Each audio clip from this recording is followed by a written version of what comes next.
Tout d'abord, le digital, je le vois comme un canal de communication à part entière dans nos relations avec les professionnels de santé. Le maintien de la relation s'effectue et doit s'effectuer par l'APM, qui est vraiment l'interface entre le laboratoire et les professionnels de santé. Le digital est un moyen supplémentaire par rapport aux visites face à face, par rapport au staff, et qui devient de plus en plus indispensable.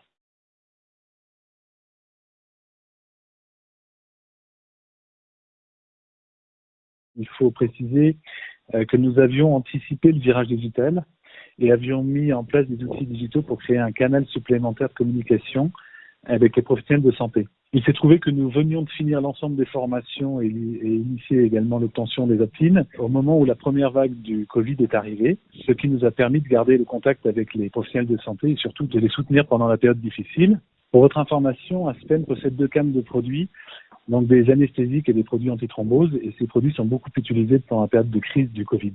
Nous sommes dans un contexte très particulier avec des équipes de santé qui doivent traiter des patients avec un nouveau type de pathologie et donc qui ne sont pas forcément habitués à utiliser certains produits comme les antithrombotiques. L'information sur le bon usage du médicament devient dès lors une priorité de santé et ça a été le cas pendant cette crise, et le digital nous a également permis de répondre à une demande en éliminant toutes les barrières liées à la distance, à l'interdiction de se déplacer, tout en suivant les règles pharmaceutiques de bonne conduite.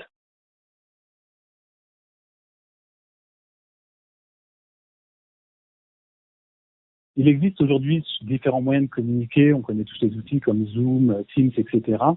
Nous, on a choisi PreciConnect, qui est une plateforme qui permet de communiquer de manière sécurisée et interactive un ensemble d'informations validées par le réglementaire. Lors de la première vague de la Covid, nous avions des interfaces pour gérer des one-to-one, c'est-à-dire un APM avec un interlocuteur.